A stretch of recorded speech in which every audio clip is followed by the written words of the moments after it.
Oke, assalamualaikum warahmatullahi wabarakatuh. Balik lagi bersama saya. Oke teman-teman, di video kali ini saya kembali akan mengupload satu buah perbaikan televisi LED sub ya teman-teman. Jadi untuk panel ini biasanya menggunakan panel CME InnoLook dengan kuping yang ada di sebelah kiri. Jadi kasusnya ini adalah ngeblank teman-teman ya.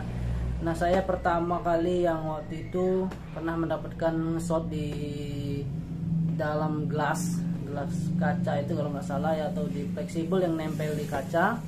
Nah, itu bisa dihilangkan dengan MBR ya, sekali suntik langsung hilang shotnya ya, shot killer. Kemudian pernah juga yang kedua itu rusak kapasitor yang ada di Tikon, yaitu sebuah kapasitor SMD yang kecil ya teman-teman, di jalur PAA ataupun 16 volt. Dan yang ini adalah kerusakannya ngeblank juga, tapi berbeda ya, berbeda letak kerusakannya, blank dan tegangannya itu semuanya ngedrop. Nanti untuk lebih jelasnya kita simak caranya. Mungkin belum ada tutorial ini di channel saya, ataupun mungkin ya di channel lain juga belum ada. Sempat kewalahan juga ya sebenarnya, karena diukur di sana sini ini nge-shot PGH, PGL, kemudian yang lain nggak ketemu. Sempat kewalahan juga kan, berpikir kesana kesini, akhirnya alhamdulillah bisa ditemukan letak kerusakannya. Oke, baiklah teman-teman, langsung saja. Bagi yang belum subscribe, jangan lupa subscribe, like, dan share. Terima kasih telah menonton. Lanjut. Oke teman-teman, baiklah. Jadi untuk membuka atau memeriksa pada Tikon ini cukuplah mudah, tidak perlu buka koper ya. Hanya tutup koper atas Tikon ini, ada 4 buah skrup yang kita lepas. Dan untuk Tikonnya ini sama ya, itu panel CME InnoLook. Seperti tutorial yang terdahulu yang ada pernah shot di sini pakai shot killer. Kemudian pernah juga kapasitor yang ini yang nge-shot. Jadi IC DC to DC CMO ini ada sedikit istilahnya protect, jika ada short sedikit saja dia nggak mau mengeluarkan tegangan burst up nya. Jadi untuk diukur, jadi ini ketika kita ukur ya, saya siapkan dulu. Nah, ini multi tester yang analog saja. Kita skala 10 atau skala 1 itu dia tidak terbaca nge-shot yang besar sekali ya, resistansinya ke ground seperti ini teman-teman ya. Jadi ketika kita suntik gitu, itu tidak berguna ya kan, seperti ini. Ini skala 1, ini ada poin PGH PGL. Nah, ketika kita ukur ini skala 10 ya, skala 10 seperti ini. Yang hitam ke yang merah ke PGL, kemudian yang hitam ke PGH. Nah, itu terbaca sekitar 1200 kilo. Coba saya kali 100. Nah, 1400 kurang lebih terbaca 1400. Aslinya kalau pada normalnya itu dia nggak ada hubungan seperti itu sampai 1400 atau 1,4 kilo. Nah, ketika saya uji coba menggunakan short killer atau MBR, dia tidak mau.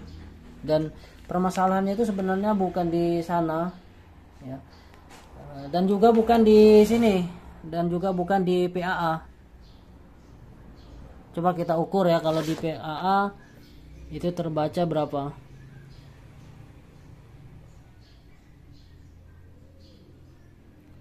Terbaca 1,6 ya, 1,6 atau 1,7 kilo, kurang lebih seperti itu ya, kurang lebih seperti itu.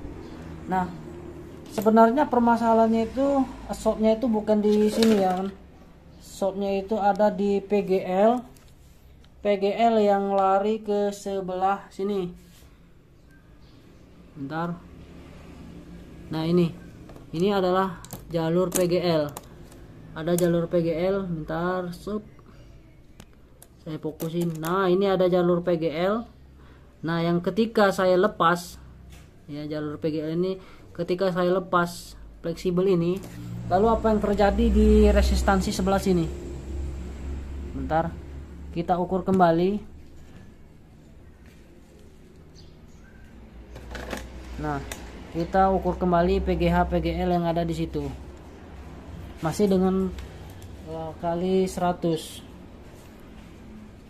Yang merah ke PGL, yang hitam ke PGH. Nah, sangat kecil sekali. Nah, sangat kecil sekali ketika kita lepas fleksibel di sebelah kanan. Dan yang short bukan kapasitor 16 volt yang biasanya. Nah, tegangan akan menjadi normal ketika kita lepas ke sebelah kanan. Nah, seperti ini posisi sudah hidup. Nah, lampunya, maka tegangan akan naik. Nah, langsung tegangannya menjadi naik dan layarnya itu keluar, tapi yang sebelah kanan itu karena tidak mendapatkan suplai tegangan, dia menjadi jelek gambarnya. Bentar.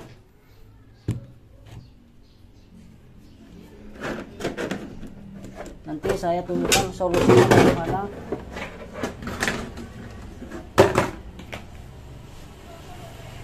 Nah, gambarnya tuh bagus, tapi seperti ini karena jelas tegangan terputus ke sebelah kanan. Tapi gambarnya nggak bagus juga di sebelah sini. Nah, solusinya cukup mudah teman-teman ya. Kita tidak perlu pakai MBR. Mungkin sedikit rumit ya, sedikit rumit rangkaian ini karena ada jalur PGL yang menuju sebelah kanan. Dan yang kita ketahui kalau panel itu tidak menggunakan dual chop ya. Chop kiri kanan itu tidak menggunakan. Nah, solusinya sebenarnya sangatlah mudah seperti ini. Tolong terus disimak, jangan di skip agar Anda paham.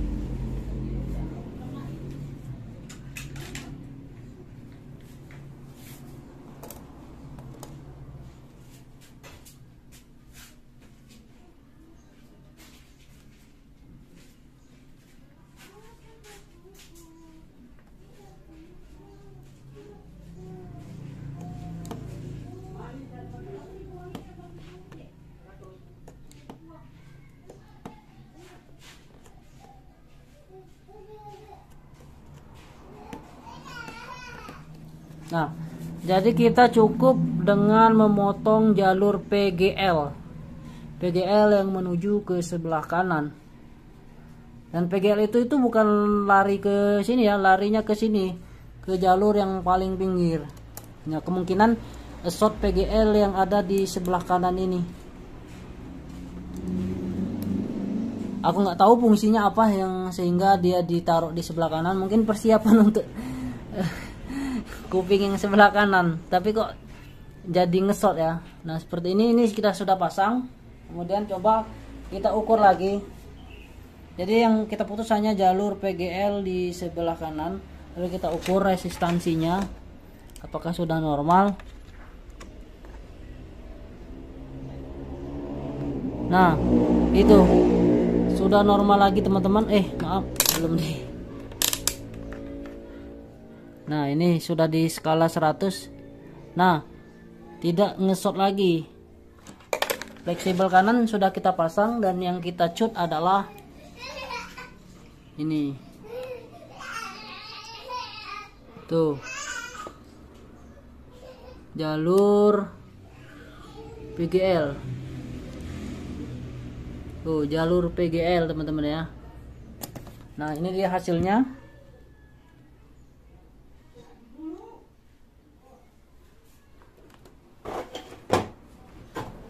Kita hidupkan. Bismillah. Nah, posisi hidup.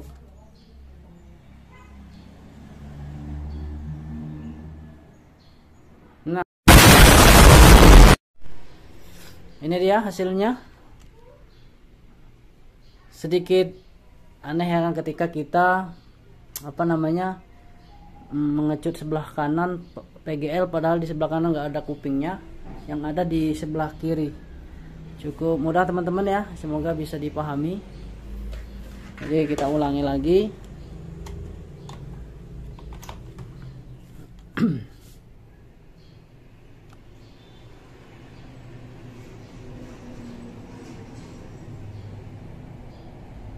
Oke, normal, sling. Nah, jadi jalurnya itu hanya satu. Saya matiin dulu biar kita buka lagi untuk fleksibelnya ini, biar teman-teman bisa lihatnya lebih jelas. Nah, itu jalur PGL teman-teman ya. Mantap. Ini baru pertama ini saya jumpai kerusakan seperti ini. Sebelum-sebelumnya jarang banget. Bukan jarang sih ya, memang belum pernah kok.